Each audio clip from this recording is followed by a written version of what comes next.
Who wants to watch Mowgli get chased by Shere Khan again? This is what, the 10th adaptation of the Jungle Book at this point? We had one in the 40s, we had a couple animated films from Chuck Jones, and then we had a bunch of adaptations from Disney itself, which was the 1967 animated film. There was a live-action film done in the 90s, there was a sequel to that, and then there was also the 2016 film, which lifted a lot of elements from the 67 version, directed by Jon Favreau. So now we have another one, which was going to get released, I think, basically the same year that the other Jungle Book movie came out, but of course, competition-wise, they didn't want to go up against it, so then they pushed it back, and then it didn't even get a release at all. It just went straight to Netflix just a couple weeks ago. That's always a good sign, because that means that the studio totally trusted it, that it was a good movie and that it was going to make money if they decided to push it to Netflix. This went the Cloverfield paradox way, where a lot of money was put into a movie and then it was dumped onto Netflix. I guess they were just worried it wasn't going to do well. I can see why. As you can see, I'm in my initial reaction setting right now. Since this is a new release, it was requested by Movie Johnson. When he requested it, it wasn't even released yet. And since it's a brand new movie, I figured, hey, this is part initial reaction, part Patreon request. So here we go. If you go on my Patreon, you can request any movie for me to watch as well. I really don't mind getting another adaptation of the Jungle Book, since so many of the previous attempts have only been done by Disney, often using their animated version as a backbone for each live-action edition.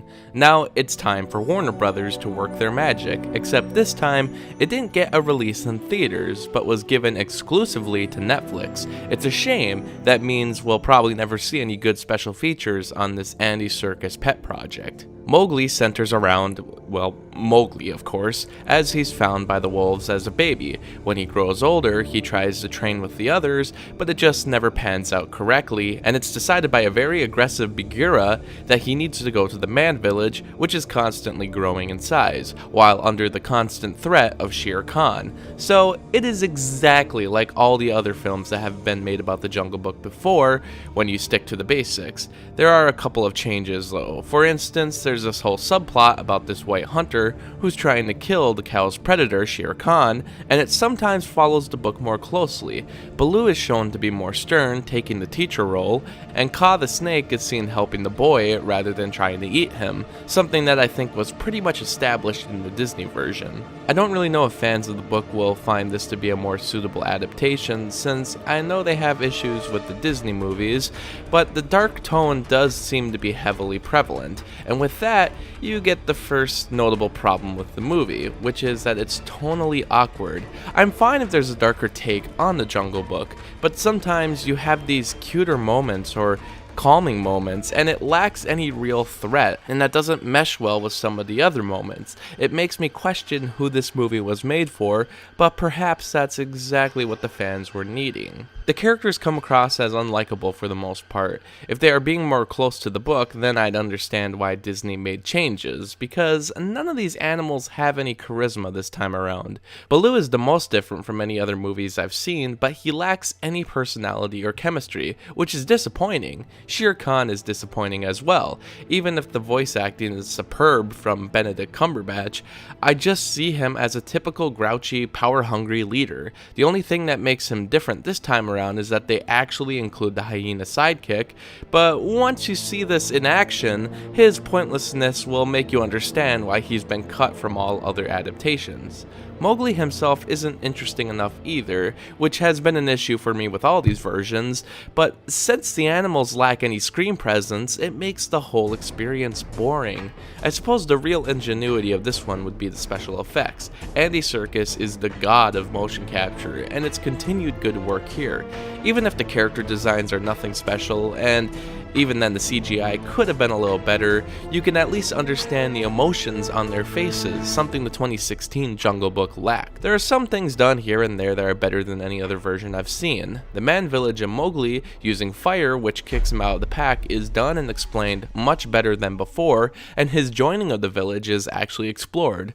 But with the couple good things, there's new things that are straight up bad. There's a hunter who goes from being a friend to villain in almost an instant, and even then, it's never really examined beyond a two-dimensional realm. It leads to a pretty disappointing climax that doesn't do anything new or exciting, and the pacing in general is slow and unappealing. It doesn't really have a good look or style, and while I like the voice cast, I just can't recommend this movie. It just goes to show that these theatrical releases pushed to Netflix are usually done so for a reason. Competition with the 2016 Disney film would have hurt this one, but it also doesn't have anything to pull the audience in. It was a good attempt to do the book justice, but it just doesn't do it for me. I watched the 2016 Disney film again. I hadn't seen it since it was in theaters, and I didn't really like it the first time. The second time I've seen it now, I liked it a lot more. I don't know why, but it just kind of hit me a lot better. It has good music, it has fun characters, it's got good effects. I mean, it paces that story really well. It's probably not the best Jungle Book adaptation, but I totally get why audiences like that version, and I can get why people wouldn't like this version. So, am I going to watch Mowgli ever again? No. Maybe if I do a retrospective on all the Jungle Book movies someday. That would be fun, but for now, let's just give Mowgli 2.5 out of 5 stars. I'm sorry.